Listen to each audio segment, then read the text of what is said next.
యేసుక్రీస్తు ప్రార్థన మందిరమైన సహవాసం నుంచి మీ అందరికీ ప్రత్యేకమైన వందనాలు తెలియజేసుకుంటున్నాము. అలాగే గ్రామ ప్రజలకు, గ్రామ పెద్దలకు ఈ కూడికి మేము పిలవగానే కొద్దిమంది ఉన్నప్పటికీ మేము ఎవరిని పిలవలేదు.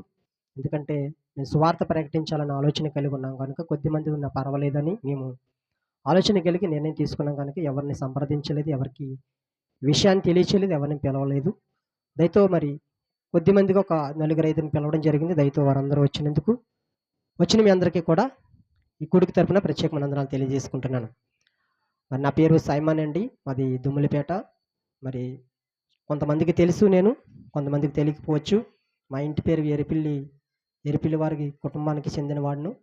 మరి ఈ ఊరు అమ్మాయిని చేసుకున్నాను కనుక మరి ఈ ప్రాంతానికి రావడం జరిగింది. మరి దేవుడు ప్రణాళికని బట్టి మరి కాలనీలో మా అత్తవారిల్లు, మరి ఇక్కడ కొంతమంది బంధువులు ఉన్నారు, మా అత్తింటి కుటుంబ సభ్యులు, మా మామగారి కుటుంబ సభ్యులు ఉన్నారు. మరి దేవుడు ప్రణాళికని బట్టి మరి ఈ ప్రాంతానికి నేను కావాలని రాలేదు, కానీ అది అనుకునే రీతిలో మరి దేవుడు చిత్తములో ఉన్నాను కనుక ఈ ప్రాంతానికి వచ్చి నేను నమ్ముచున్నాను. దాంతో విషయాన్ని మీరు గమనించండి. నాకు ఒక తమ్ముడు ఉన్నాడు, ఒక అక్క ఉంది. ఈసారి మీకు తెలియజేస్తున్నాను, ఎందుకంటే నా కోసం కూడా మీకు తెలియాలి కనుక. నాకు 3 ఆడబిడ్డలు, మరి చక్కగా చదువుకుంటున్నారు, దేవుళ్ళు ఎదుగుతున్నారు. వారి కోసం మీరు ప్రార్థన చేయండి. వాక్య సందేశంలోనికి వెళ్దాం. చాలా జాగ్రత్తగా వినవలసిందిగా మరొకసారి మీకు మనవి చేస్తున్నాను. యేసుక్రీస్తు అనగానే చాలామంది అభిప్రాయాలు ఎలా ఉంటాయంటే, యేసుక్రీస్తు మా దేశానికి చెందినవాడు కాదు, యేసుక్రీస్తు మా దేవుడు కాదు, యేసుక్రీస్తు ఎక్కడో పరాయ దేశానికి చెందినవాడు, పరాయ మతస్థుడికి చెందినవాడు, ఆ దేవుడికి మాకు సంబంధం లేదు, ఆయన ఈ భారతదేశానికి సంబంధం లేని వ్యక్తి అన్నట్టుగా చాలామంది ఆలోచన కలిగి ఉంటారు. అంటే మీరు అర్థమయ్యే విధంగా చెప్తున్నాను. అమెరికా దేశానికి చెందినవాడు యేసుక్రీస్తు వారని చాలామంది మనకి తెలియకుండానే కొంతమంది మన లోపల హృదయంలోనికి ఆ మాట పంపించారు కనుక మనం కూడా చాలామంది అనుకుంటాము, యేసుక్రీస్తు వారు మా దేశానికి చెందినవాడు కాదు, యేసుక్రీస్తు వారికి మాకు సంబంధం లేదు, యేసుక్రీస్తు వారు ఎక్కడో అమెరికా దేశానికి సంబంధించిన వాడు అన్నట్టుగా చాలామంది అనుకుంటారండి. యేసుక్రీస్తు అనగానే ఒక దేశానికి దేవుడు కాదండి. యేసుక్రీస్తు అనగానే ఒక రాష్ట్రానికి దేవుడు కాదు. యేసుక్రీస్తు అనగానే ఒక జిల్లాకో, ఒక గ్రామానికో, ఒక వీధికో దేవుడు కాదు. ఆయన యేసుక్రీస్తు అనగానే ప్రపంచం అంతటికీ కూడా తెలియవలసిన ఈ సత్యము, ఈ సువార్త కూడిక ద్వారా మీ అందరికీ తెలియజేస్తున్నాను. కొన్ని నిమిషాలు మీరు మనసు పెట్టి మాటలు వినవలసిందిగా మరొకసారి మీకు మనవి చేస్తున్నాను. అపొస్తలుల కార్యాలు 10వ అధ్యాయము 36వ వచనంలో ఒక అద్భుతమైన మాట మనకి కనిపిస్తుంది పరిశుద్ధ గ్రంథంలో నుండి. మరొకసారి అపొస్తలుల కార్యాలు 10వ అధ్యాయము 36వ వచనము. యేసుక్రీస్తు అనగానే అమెరికా వాడు, యేసుక్రీస్తు అనగా పలానా ఇంగ్లాండ్కి చెందినవాడు, యేసుక్రీస్తు అనగా పలానా దేశానికి చెందినవాడు, యేసుక్రీస్తు అనగా పలానా రాష్ట్రానికి చెందినవాడు, యేసుక్రీస్తు అనగా పలానా దేశానికి, పలానా జిల్లాకు, పలానా ఊరికి చెందినవాడు అని మనం ఒక స్టాంప్ వేసి పబ్లిసిటీ చేస్తున్నాం కదా. చాలామంది యేసుక్రీస్తు వారు ఎరగలేని వారు చాలామంది ప్రకటనలు చేస్తుంటారండి. యేసుక్రీస్తు వారికి మనకి సంబంధం లేదు, యేసుక్రీస్తు వారి మన దేశానికి సంబంధించిన వాడు కాదన్నట్టుగా చాలామంది మాటలు మీకు తెలియజేస్తారు. అపొస్తలుల కార్యాలు 10వ అధ్యాయము 36వ వచనంలో ఒక మంచి మాట కనిపిస్తుంది. యేసుక్రీస్తు అందరికీ ప్రభువు. దేవునికి స్తోత్రం కలుగును గాక. యేసుక్రీస్తు అమెరికా దేవుడు కాదండి, అమెరికాకి ప్రభువు కాదైనా. యేసుక్రీస్తు భూప్రపంచములో మానవుడు నివాసం ఉంటున్న ఈ భూప్రపంచములో, ఈ భూమి మీద అడుగు పెడుతున్న మానవుడు ప్రతి ఒక్కడికైనా దేవుడు. అమెరికాకో, రాష్ట్రానికో, దేశానికో, జిల్లాకో, గ్రామాలకో, వీధులకో దేవుడు కాదైనా. యేసుక్రీస్తు అనగానే ప్రపంచ మానవాళికి ఈ ఆకారం ధరించుకున్నామే, 5 అడుగుల 6 అడుగుల ఆకారాన్ని ధరించుకున్నామే, 2 కళ్ళు, 2 చేతులు, కాళ్ళు, ముక్కు, నోరు ఉండి మాట్లాడుతున్నాడే మానవుడు. ఈ భూప్రపంచంలో ఏ దేశములో పుట్టిన వాడికైనా యేసుక్రీస్తే ప్రభువు. యేసుక్రీస్తు వారు అందరికీ ప్రభు అండి, అందరికీ ప్రభు. ఆయన కొందరికి దేవుడు కాదు. మనం పొరబడుతున్నాం, మన ఆలోచనలు మార్చుకోవాలి, మన తలంపులను మార్చుకోవాలి. యేసుక్రీస్తు అనగానే ఫలానా వాడికి సంబంధించిన వాడు అన్నట్టుగా మనం అనుకోకూడదు. ఎందుకంటే గ్రంథం సెలవిస్తుంది, పరిశుద్ధ గ్రంథము, యేసుక్రీస్తు అందరికీ ప్రభువు, అందరికీ రాజు, అందరికీ దేవుడైన. ఇప్పుడు కాకినాడలో ఉన్న వారికి కూడా యేసుక్రీస్తు వారి దేవుడు. ఎందుకు దేవుడో మీకు కొన్ని విషయాలు ముందుకు వెళ్తున్నప్పుడు మీకు అర్థమవుతుంటాయి. చూద్దాం, మరొక మాట మనం చూద్దాం. యేసుక్రీస్తు వారు అందరికీ దేవుడు అనడానికి అంటే కొన్ని ఆధారాలు బైబిల్ గ్రంథములో మనకి లిఖితమై ఉన్నాయి కనుక సాక్ష్యాధారాలతోటి చరిత్ర చెప్తున్న సాక్ష్యము ఏంటి బైబిల్ గ్రంథంలో ఏమైతే రాయించబడ్డాయో అవన్నీ సాక్ష్యాధారాలతో ఉన్నట్టుగా మనకి కనిపిస్తాయి. చాలామంది సైంటిస్టులు కూడా దాని పురాతన సైంటిస్టులు కూడా తవ్వకాలలో మనకి ఎన్నో రుజువులు మనకి చూపిస్తున్నారు.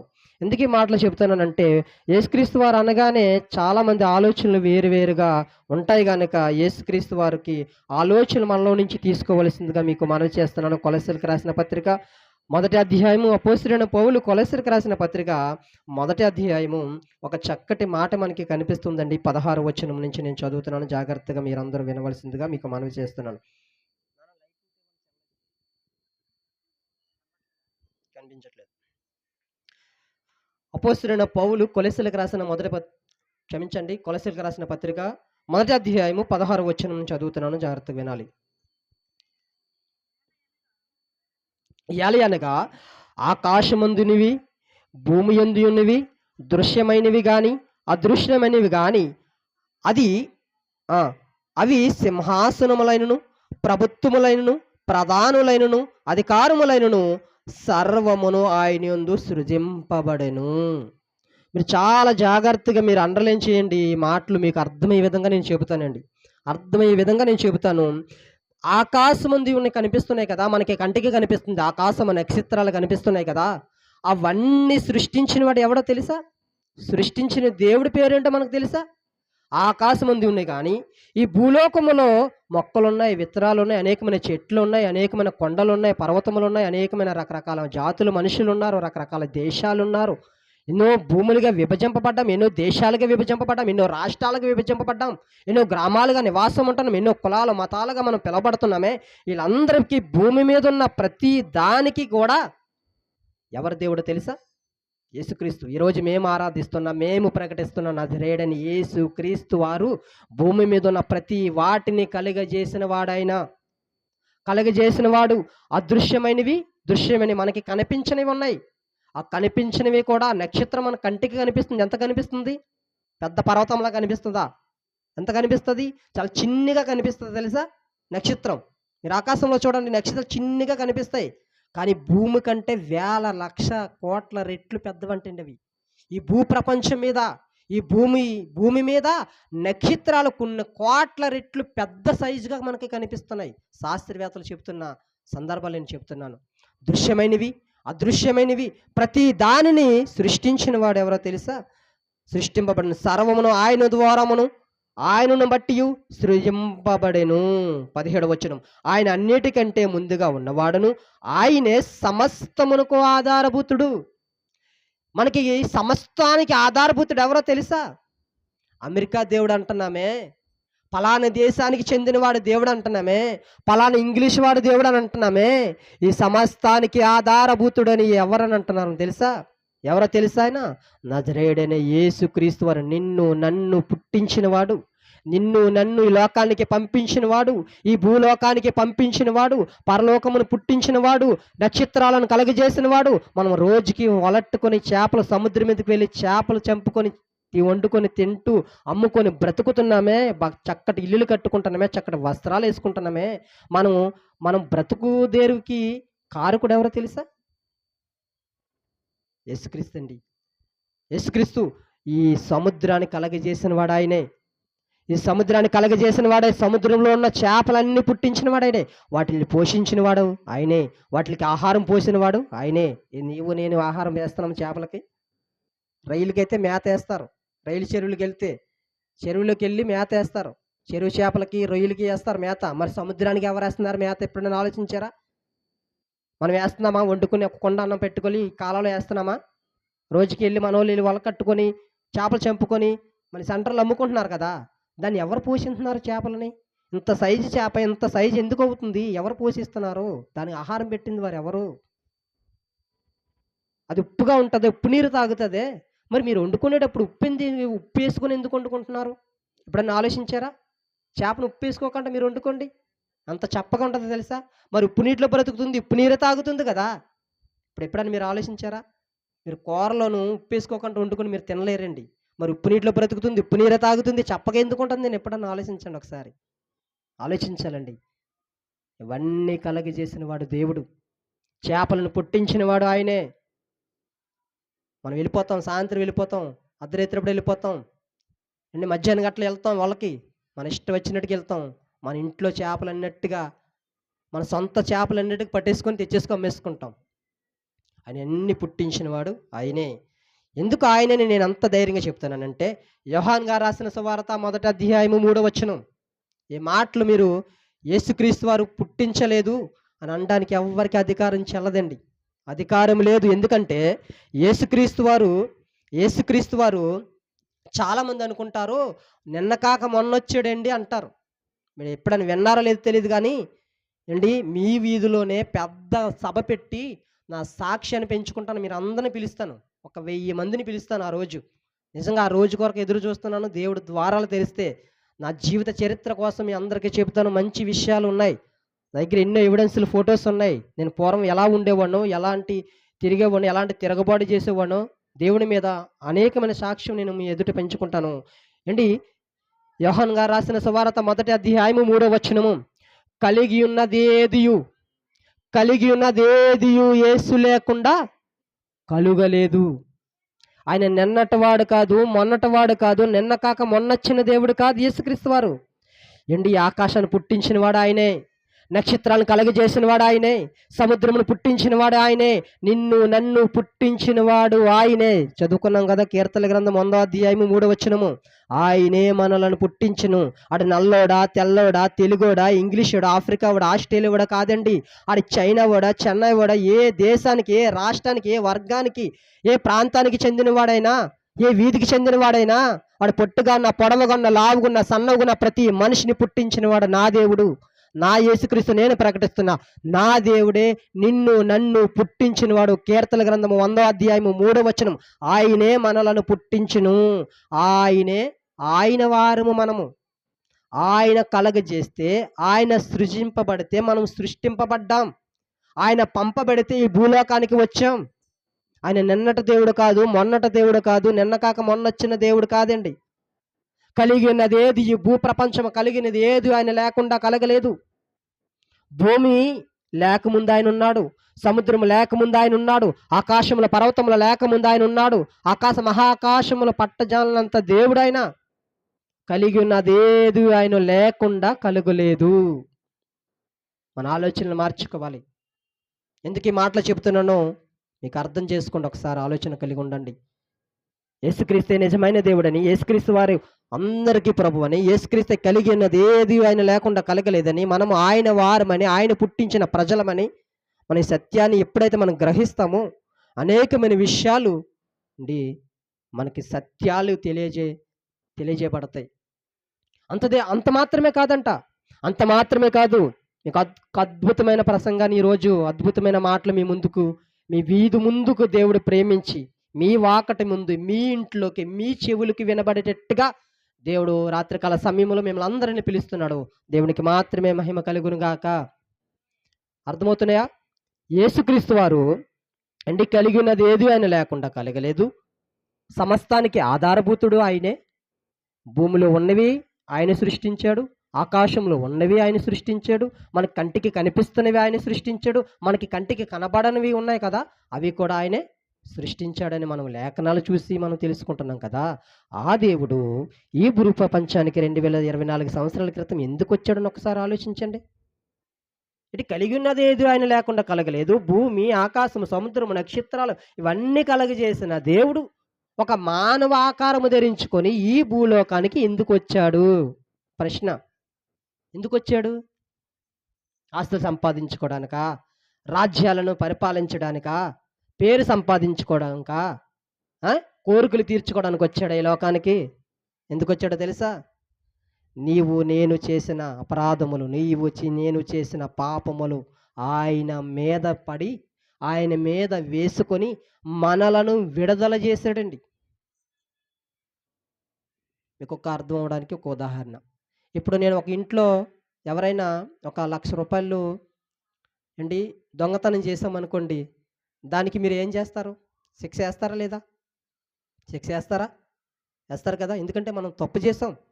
1,00,000 రూపాయలు ఒకరి ఇంట్లో నుంచి తెచ్చేసాం కనుక ఖచ్చితంగా మీరు కొత్తపల్లి మండలాన్ని మన పోలీస్ స్టేషన్కి వెళ్ళి ఏం చేస్తారు? కొత్తపల్లికి వెళ్ళి కంప్లైంట్ ఇస్తారు. ఎందుకంటే తప్పు చేశాడు కనుక వాడిని కంప్లైంట్ ఇస్తారు. వారి మీద నేరోపణ శిక్ష అమలుచబడుతుంది. ఎందుకంటే ఈ భూమి మీద బ్రతుకుతున్న మనమందరము కూడా అంటే ఏదో ఒక పాపం చేసిన వారమే. రోమీయులకు రాసిన పత్రిక 3వ అధ్యాయం 23వ వచనంలో ఒక మంచి మాట మనకి కనిపిస్తుంది. ముగించేస్తున్న ఒక 5 నిమిషాలు అన్న మాటలు. రోమీయులకు రాసిన పత్రిక 3వ అధ్యాయము 23వ వచనం. ఏ భేదము లేదు, అందరూ పాపము చేసి దేవుడు అనుగ్రహించిన మహిమను పొందలేకపోతున్నారు. ఇందాక పాట పాడుకున్నాం కదా, ఏ భేదము లేదు, అందరూ పాపం చేసి దేవుడు అనుగ్రహించిన మహిమ పొందలేకపోతున్నారని పాట పాడాను కదా. ఏ భేదము లేదండి, అందరూ పాపం చేశారు. అది పెద్ద పాపమా చిన్న పాపమా అని కాదండి. లేదు మేమే పాపం చేస్తాం, మేమే తప్పు చేస్తామని అంటారు కదా. మీరు రావాలి కదా, ఈ ప్రశ్న రావాలి కదా. నేనే పాపం చేశాను, నేనే తప్పు చేశాను అంటాం కదా. మనుషులందరూ మంచోళ్ళేనా? నేను అడుగుతున్నాను, దేవుని పక్షాన్ని నిలబడి అడుగుతున్నాను, మనుషులందరూ మంచోళ్ళేనా? మరి మనుషులందరూ మంచోళ్ళైతే మీ ఇంట్లోకి పహారీ గోడలు ఎందుకు ఉంటున్నాయి? పెద్ద గేట్లు ఎందుకు ఉంటున్నాయి? ఆ గేటుకి గడ ఎందుకు ఉంటుంది? మరి తాళం ఎందుకు వేస్తున్నారు? మరి మీ ఇంట్లో బీరువా ఉంటుంది కదా, మరి బీరువాలో డబ్బులు పెట్టేటప్పుడు దానికి లాక్లు వేయడం ఎందుకు? 2-3 లాక్లు వేయడం ఎందుకు? మనుషులందరూ మంచోళ్ళే కదా, ఓపెన్గా వదిలేయచ్చు కదా. గేట్లు పెట్టుకోకుండా ఏం పెట్టుకోకుండా ఉండిపోవచ్చు కదా. ఏదైనా ఊరు వెళ్తారా మీరు? తీర్థయాత్రలకు వెళ్తారా? లేకపోతే ఏదైనా ఫంక్షన్లకు వెళ్తారా? పెళ్ళిళ్ళకి వెళ్తారా? మీరు గళ్ళన్నీ తీసి వెళ్ళిపోతారా? ఎందుకు వెళ్ళరు? మనుషులు మంచోళ్ళు కాదు కనుక. అక్కడ అర్థమవుతుందా మీకు? మనుషులు మంచోళ్ళు కాదు కనుకే నువ్వు బిల్డింగు పెద్ద పెద్ద పునాదరాలు వేసి పెద్ద బిల్డింగ్ కట్టుకొని పెద్ద ఇనప గేట్ వేసుకొని దానికి గడ వేసుకొని ఇంత కప్పు వేసుకొని, ఒక ఇంట్లో అయితే సీసీ కెమెరాలు ఉంటాయి తెలుసా? పెద్ద పెద్ద సీసీ కెమెరాలు ఉంటాయి. ఎందుకు పెడుతున్నారంట? మనుషులందరూ మంచోళ్ళే కదా, నేను ఏ పాపం చేయలేదు కదా. మరి ఎందుకు గేట్లు పెట్టుకుంటున్నారు? మరలా బీరువాలోకి ఇన్ని లాకులు ఉంటాయో, ఇన్ని తాళాలు వేస్తారో. మీరు ఇంట్లో వడ్డానం కానీ లేకపోతే చేని కానీ లేకపోతే తాళ్ళు కానీ ఉంటాయి కదా, మరి అలా పడేస్తారా? కబోర్డ్లో పడేస్తారా? టీవీ కబోర్డ్లో పడేస్తారు కదా బైబిల్ని చాలామంది. అలా పడేస్తారా? ఎందుకు పెట్టరు? మనుషులు మంచోళ్ళు కాదు కనుకే కదా. ఇప్పుడు అర్థమవుతుందా? మనిషి స్వభావం ఎలాంటిదో అర్థమవుతుందా మీకు? మనిషి అనేవాడు ఏదో ఒక తప్పు చేస్తూనే ఉంటాడు కనుక మనిషి ఏ భేదము లేదు, అందరూ పాపము చేసి దేవుడు అనుగ్రహించిన మహిమను పొందలేకపోతున్నాము కనుక ఆ దైవమే మానవాకారము ధరించి ఈ భూలోకానికి 2024 సంవత్సరాల క్రితం కన్య గర్భము ద్వారా ఈ లోకానికి వచ్చి నీవు నేను చేసిన పాపం నిమిత్తము కలవరిగిరిలో ఆయన సిలువులో బలియాగమయ్యాడు. ఎందుకంటే ఒక ఉదాహరణ చెప్తాను మీకు, జాగ్రత్తగా వినండి. ఒక అబ్బాయి పుట్టినరోజుకి తండ్రి ఏదో ఒక గిఫ్ట్ ఇస్తూనే ఉంటాడంటండి. ప్రతి పుట్టినరోజుకి ఏదో ఒక గిఫ్ట్ ఇస్తూనే ఉంటాడు. అయితే గిఫ్ట్ ఇచ్చిన ఆయన ఒకరోజు ఆయనకి బాగలేకపోతే ఏం చేశాడంటే అబ్బాయిని హాస్పిటల్కి తీసుకువెళ్ళాడు. హాస్పిటల్కి తీసుకెళ్తే డాక్టర్ అన్నాడు, ఏండి మీ అబ్బాయికి గుండె పనిచేయట్లేదండి, ఎన్నో రోజులు బ్రతకడు, మీ అబ్బాయి చనిపోతాడు అనేసి ఎప్పుడైతే డాక్టర్ తండ్రికి చెప్పాడో అంటే అప్పుడు బాబు అడుగుతున్నాడు, డాడీ నాకు ప్రతి పుట్టినరోజు ఒక గిఫ్ట్ ఇస్తావు కదా, మరి ఈ ఇయర్ బర్త్డేకి నాకు ఏ గిఫ్ట్ తీసుకొస్తున్నావు డాడీ అని బిడ్డ తండ్రిని అడుగుతున్నాడు అంటండి. జాగ్రత్తగా వినండి, నిజంగా మీకు క్రీస్తు త్యాగం ఏంటో మీకు అర్థమవుతుంది. ఎప్పుడైతే కుమిలిపోతున్నాడు తండ్రి, అయ్యో ప్రతి సంవత్సరం గిఫ్ట్ ఇస్తున్నానే, మరి ఈ సంవత్సరం నా కొడుకు పుట్టినరోజుకి నేను ఏ గిఫ్ట్ ఇవ్వాలి? డాక్టర్ చూస్తే కొన్ని రోజుల్లో చనిపోతాడు, గుండె పనిచేయదు అంటున్నాడే అని ఆలోచన కలిగి ఏం చేశాడో తెలుసా? ఆ తండ్రి ఏం చేశాడో తెలుసా? తన గుండెనే త్యాగం చేశాడండి. త్యాగం చేసి ఆ గుండెను కొడికి పెట్టించి ఎండి చనిపోతే ఏమందో తెలుసా? ఈ ప్రపంచం ఈ మనుషులు ఏమన్నారో తెలుసా? ఎవడుంటాడండి తండ్రి బిడ్డకు గుండె త్యాగం చేయడం ఏంటనేసి ఎన్ని పొగడతలు, ఎన్ని రికార్డులు, ఎన్ని పేపర్లు, ఎన్ని సోషల్ మీడియాలో ఎవరు నోట చూసినా అయ్యో ఇలాంటి మనుషులు ఉంటారా, అంత గొప్పోడండి, పుణ్యాత్ముడండి, అదే అండి ఇదే అండి నేను పొగిడేశారే. నేను కట్టుకథ చెప్పట్లేదు, వాస్తవమే జరిగిందే చెప్తున్నా. కట్టుకథ కాదు, వాస్తవమే జరిగిందే చెప్తున్నా. అందరు పొగిడారు. మరి యేసుక్రీస్తు వారు ఎప్పుడైనా పొగిడామా మనం? అయ్యో నా మీద పడవలసిన దెబ్బలు, నా మీద పడవలసిన ఉమ్ము, నా మీద పడవలసిన ఆ అవమానము, నిందలు అన్నీ నాకు బదులుగా ఆయన భరించాడా? అని ఎన్నోసార్లు మీకు చెవికి వినిపిస్తున్నాయి, ఎప్పుడైనా పట్టించుకున్నారా? ఎన్నోసార్లు సేవకుల ద్వారా, మొబైల్ ద్వారా, మీ టీవీల ద్వారా ఎన్నోసార్లు ఆ క్రీస్తు కోసము మీరు విన్నారే, ఎప్పుడైనా ఆలోచన కలిగి ఉన్నారా? ఆలోచించారా? ఒక కొడుక్కి తండ్రి గుండె త్యాగం చేస్తే ఈ ప్రపంచమే, ఈ మనుషులే అబ్బబ్బో ఆ తండ్రి అంత గొప్పడు ఎంత గొప్పడు అని పొగడతలు పొగిడేసి పెద్ద పెద్ద హెడ్డింగ్లు రాసేసి సోషల్ మీడియాలోను, పేపర్లోను, అన్ని దాంట్లో, అన్ని ఛానల్లోనూ దాన్ని ప్రొసీడ్ చేసి, దాన్ని ఫార్మాట్ చేసి అందరికి పబ్లిష్ చేశారే. మరి యేసుక్రీస్తు కోసం ఎప్పుడైనా మీరు ఆలోచించారా? యేసుక్రీస్తు కోసం ఎప్పుడైనా అలాంటి, అయ్యో అంత గొప్ప త్యాగం చేశాడా, నా కోసం చనిపోయాడా, నా కోసం పరలోకం నుండి ఈ లోకానికి వచ్చాడా, ఈ పాపపు లోకానికి వచ్చాడా, మానవ ఆకారం ధరించుకున్నాడా, అని మొక్క మీద ఉమ్మి వేసుకున్నాడా, పిడిగుద్దులు గుద్దించుకున్నాడా, బల్లాలతో పొడిపించుకున్నాడా అని ఎప్పుడైనా మీరు ఆలోచించారా? ఆయన త్యాగం మనకు అర్థం కాదా? ఒక మనిషి చేసిన త్యాగం అయితే అబ్బోబో చప్పట్లు కొట్టేసి గొప్ప పొగడ్తలు పొగిడేస్తాం కదా. మరి యేసుక్రీస్తుని ఎప్పుడైనా పొగిడామా? ఆయన దగ్గరికి వచ్చేటప్పటికి ఆయన ఇంగ్లీషుడు దేవుడండి. ఇంగ్లీషుడు దేవుడు నీ కోసం నా కోసం చనిపోతాడా? ఇంగ్లీషుడు దేవుడైతే నీ కోసం నా కోసం సముద్రాన్ని పుట్టిస్తాడా? ఇంగ్లీషుడు దేవుడైతే చేపలకి మేతనేస్తాడా? మరి ఇంగ్లీషుడు దేవుడైతే ఇంగ్లీష్ వాళ్ళు పెంచుకుంటాడు కదా. మరి మన భారతదేశంలో ఎన్నో పొలాలు ఉన్నాయే, ఆ విత్తనాలు వేసేస్తున్నామే, దాన్ని పెంచుతున్నాడు, దాన్ని ఎవడు విత్తనాలు వస్తున్నాయి, దాన్ని వస్తుంది ఎవరు దాన్ని పండించింది ఎవరు, దానికి అభివృద్ధి పొందించింది ఎవరు? ఆలోచించండి. మరి ఇంగ్లీషుడు దేవుడైతే విత్తనాలు వేసి వచ్చేస్తున్నామే, ఓ దేవా ఓ దేవుడా, ఎవరు అసలు ఈ విత్తనాలు వేసింది మేము వేసి వచ్చేస్తున్నామే, అవి ఇంత ఇంత చెట్టు అయిపోతుంది, ఇన్ని ఫలాలు ఇస్తుంది అని ఎప్పుడైనా మీరు ఆలోచించారా? మరి చేపలకు మనం మేత పెట్టట్లేదే, మళ్ళీ రేలు చెరువులకు వెళ్ళేటప్పుడు బస్తాలు వేసేస్తారే, చిన్న సీడీ పిల్లకి బస్తాలు నెలకు ఒకటి 2 నెలలకు ఒకటి వేసేస్తారే. మరి సముద్రంలో ఎప్పుడైనా వేసామా? ఎవరైనా వేసారా? ఏ ప్రభుత్వం వేసిందా? పోనీ మోదీ వేస్తున్నాడా? పోనీ లేకపోతే మన ఆంధ్ర రాష్ట్రంలో ఉన్న నాయకులు వేస్తున్నారా? ఎవరు వేయట్లేదు కదా. మరి ఇంగ్లీషుడు దేవుడైతే మన చేపలకి ఎందుకు పోషిస్తున్నాడు? మీరు ఆలోచించండి. ఎందుకు ఈ మాటలు చెప్తున్నానంటే, ఒక భయంకరమైన ప్రమాదం ఒకటి రాబోతుంది. నీవు నేను చేసిన అపరాధముల నిమిత్తము ఈ భూ ప్రపంచం లయమైపోతుంది. నవ్వుతారు తెలుసా? మీరు అందరూ నవ్వుతారు. ఏటి భూమి అంతా పోతుందా, ఆకాశం అంతా పోతుందా, మీరే బ్రతికేస్తారా, మేమందరం చనిపోతామా, మేమందరం నరకానికి వెళ్ళిపోతామా, మీరు నవ్వుతారు. మీరు అలా నవ్వకూడదనే ఈరోజు నేను ఆలోచన కలిగి ఒక అమ్మ దగ్గరికి వెళ్ళి కరెంట్ అడిగి ఇలా మీ వీధుల్లోకి దేవుని కోసం చెప్పాలని ఒక ఆలోచన కలిగి ఈరోజు ఇలా మీ ముందు నిలబడ్డాను. ఎందుకో తెలుసా? ప్రారంభంలో కూడా మీకులాగా నవ్వేవారు చాలామంది ఉన్నారండి. నోవా కాలంలో దేవుడు నోవాకు వచ్చి, అయ్యా సువార్తను ప్రకటించు, మొత్తం 40 రాత్రులు పగళ్ళు ప్రచండమైన వర్షం కురిపించబడుతుంది, మనుషులు చేసిన అపరాధములతో పాపల నిమిత్తము భూమంతా నీరుతో నిండిపోతుందని సువార్త ప్రకటిస్తే ఎంత హేళన చేశారో తెలుసా నోవహు కుటుంబాన్ని? సేమ్ మనకులాగే నవ్వారు. అమ్మా ఈ భూమి, ఈ ఆకాశం, ఈ భూమి లయమైపోతున్నాయి, ఒకానొక రోజు ఏముండదండి, ఏది ఉండదు, మనిషి అనేవాడు ఉండడు, భూమి ఉండదు, ఆకాశం ఉండదు, ఏమీ ఉండవు, సముద్రం ఉండదు, అంతా లయమైపోతుంది, అంతా సదునమైపోతుంది. ఇప్పుడు మీరు ఎవరైనా కొత్త బిల్డింగ్ కట్టుకుంటే ఏం చేస్తారు? క్రెయిన్ తీసుకొచ్చి మొత్తం సదును చేసేస్తారా?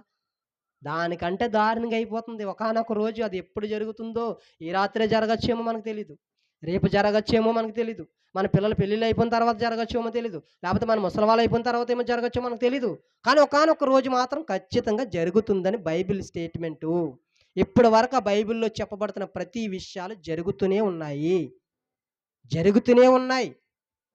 ప్రపంచంలో జరుగుతున్న ప్రతి దానికి ఆధారం బైబిల్లో ఉంది.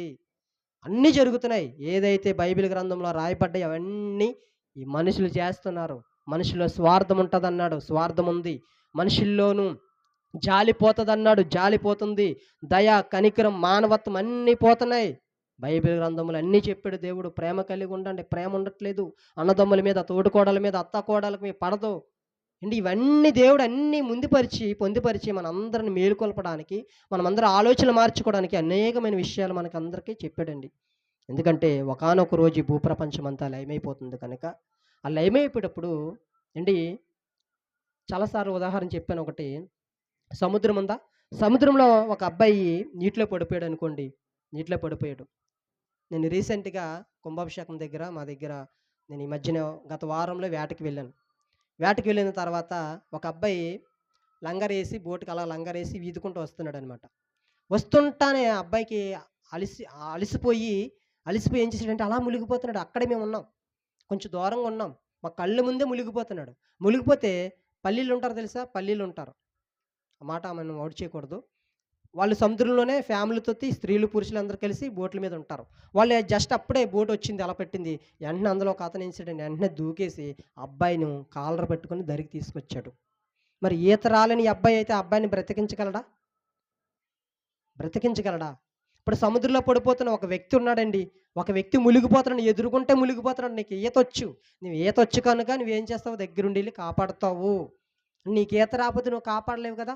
ఇప్పుడు నేను ఎందుకు ఈ మాటలు చెప్తున్నానంటే, ఒక ప్రమాదం జరగబోతుంది. భూప్రపంచం అంతా లయమైపోతుంది. దాని నుంచి రక్షించే నాథుడు ఒకడు కావాలి మనకి. ఆయనే యేసుక్రీస్తు వారు. ఆయనే నేను ప్రకటిస్తున్నా, నేను ఆరాధిస్తున్నా. ఈరోజు ఇంగ్లీషోడు దేవుడు కాదు, మన తెలుగోడు దేవుడు కూడా ఆయనే. మనం పుట్టించింది కూడా ఆయనే. మన చేపలకు ఆహారం పోసింది కూడా ఆయనే. మన విత్తనాలు పంటలు పండుతున్నారే, కోతకెళ్తున్నారు అన్నీ పండించింది ఆయనే. మీరందరూ చెరువులకి వెళ్ళి అన్నీ పుట్టిస్తుందా, ఆ సీడీని కూడా తయారు చేయించింది కూడా దేవుడే. అవన్నీ కూడా దేవుడి వల్లే కలిగినవి అని ఈరోజు మీ ముందుకు చెప్పడానికి కారణం ఏంటో తెలుసా? ఆయనే మనలను రక్షించే గొప్ప దేవుడు. ఎవ్వరు రక్షించరు నిన్ను. రక్షించాలంటే ఆయనకి ఈత రావాలి కదా! సముద్రంలో పడిపోయినోడికి ఏంటి రక్షించాలంటే ఆయనకి కూడా ఈత రావాలి కదా! ఈత రాకపోతే బ్రతికించలేడు కదా! బ్రతికించలేడు. ఇప్పుడు పరలోక రాజ్యానికి మనల్ని తీసుకువెళ్ళాలంటే, ఆ పరలోక దారి తెలిసిన వాడు ఒకడు కావాలి. ఎవరికి తెలుసు దారి? మన అమ్మమ్మలకి, మన తాతలకి, ముత్తాతలకి ఏం తెలుసా? ఎప్పుడైనా చెప్పారా? రేపు పరలోకానికి ఇగో ఇలా ఈ దారిని వెళ్ళిపోతే మన పరలోకం వెళ్ళిపోతారు ఎవరైనా చెప్పారేటి? చెప్పలేదు కదా! గ్రంథం సెలవిస్తుంది ఏంటో తెలుసా? ఇదిగో పరిశుద్ధ గ్రంథములో చెప్పబడుతున్న మాటలేటో తెలుసా? ఇదిగో యేసుక్రీస్తు వారి చెయ్యి అలా పట్టుకుంటే ఆయన తీసుకెళ్ళిపోతాడంటండి. పరలోకానికి, భూలోకానికి నిచ్చెనగా ఆయన ఉన్నాడు. ఒక మెట్టు, ఒక మెట్టు, ఒక మెట్టు మనం ఎక్కుకుంటూ ఆయన దగ్గరికి వెళ్ళిపోవడమే. ఆ మనసు మనకి రావాలి.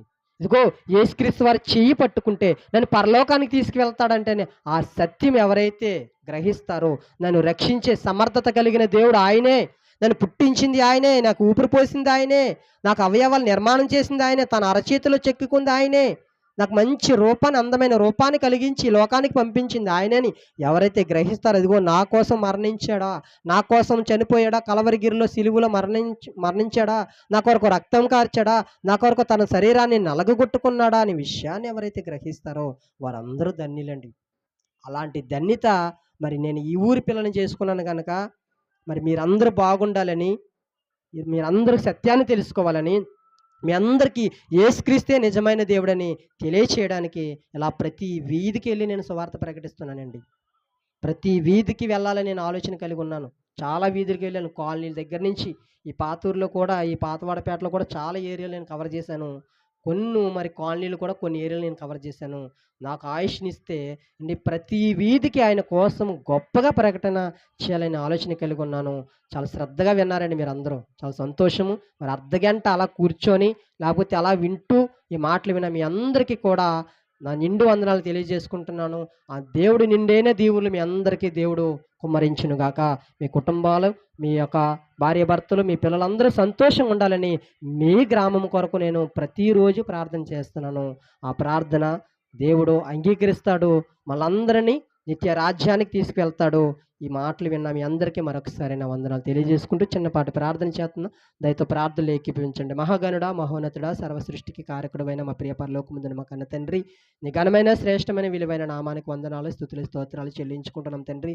మరి ప్రభా తండ్రి, మరి ఈ యొక్క మూలపేటలో తండ్రి, పాతవాడపేటలో, రామాలయం వీధులు ఉన్న ప్రజలందరూ కూడా ఒకవేళ యేసుక్రీస్తు ఇంగ్లీషోడు దేవుడేమో, అమెరికా వాడి దేవుడేమో ఎప్పుడైనా అనుకున్నారేమో, దయతో ఆ ప్రభా తండ్రి ఆలోచనలు వారు తీసుకోవడానికి సహాయం దయచండి. యేసుక్రీస్తు అంటే అందరికీ దేవుడని, యేసుక్రీస్తు భూమిని, ఆకాశమును, సముద్రమును చేపలన్నీ పుట్టించి వాటిని పోషించి మమ్మల్ని బ్రతికిస్తున్నాడు ఆయనే సత్యాన్ని నేను ప్రకటించాను కనుక వారందరూ తండ్రి విన్నారు. దయతో వారందరికీ మంచి మనస్సాక్షిని దయచేయండి.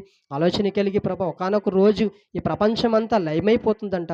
ప్రపంచమంతా ప్రభా తండ్రి లయమైపోయి మహావేంద్రంతో లయమైపోతుంది కనుక మేమందరము ఆయన చేతి పట్టుకోవడానికి ఆయన నిత్య రాజ్యంలో యుగాల బ్రతుకుండడానికి తండ్రి వారందరూ ప్రభా నిత్య రాజ్యానికి అర్హులుగా తండ్రి ఉండడానికి సహాయం మీరు అనుగ్రహించమని మేము ప్రార్థించుకుంటున్నాం.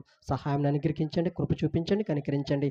ప్రభా ఈ కార్యక్రమాన్ని ప్రభా తండ్రి పాటల ద్వారా మీ నామాన్ని మహింపరిచిన ప్రతి సహోదరికి ప్రతి సహోదరిమనికి ప్రభా తండ్రి వారికి కావాల్సిన నిండైన దీవులను మీరు దయచేయమని ప్రార్థిస్తున్నాం తండ్రి. అలాగే ప్రభా ఈ గొప్ప కార్యక్రమాన్ని ప్రభా మేము అడవంగానే తండ్రి ప్రభా తండ్రి మరి కరెంటు ప్రభ ఇచ్చిన సహోదరి మనకి ప్రభా తండ్రి వారికి తండ్రి వారి అవసరాలు తీర్చండి, వారి అక్కర్లు తీర్చండి, దైవ దీవులను పొందుకోవడానికి కృపను మీరు దయచేయమని చక్కటి ప్రార్థనలు నడిపించి తల్లి గారిని మీరు జ్ఞాపకం చేసుకొని వారి అవస్థలు ఏమైనా అక్కర్లు ఉన్నాయో మాకైతే తెలియదు, సమస్తం ఎరిగిన దేవుడు కనుక వారికి కావాల్సిన దీవులన్నీ మీరు దయచేయమని ప్రార్థిస్తున్నాం. ప్రభ మన సహోదరులు తండ్రి చక్కగా లైటింగ్ కట్టి ప్రభ సామాగ్రిని అన్ని ఇక్కడికి మోసుకొచ్చి ప్రభ 4 గంటల నుంచి మేము ప్రయాసపడుతున్నాం.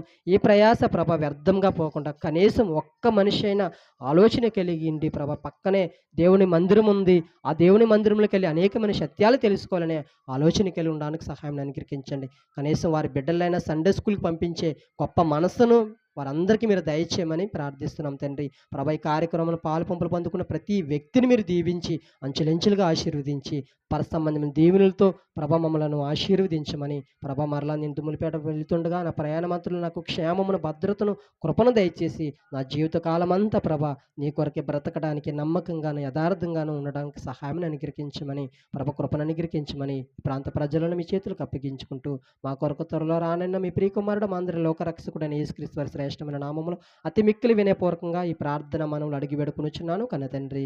ఆమేన్. అందరికీ వందనాలు.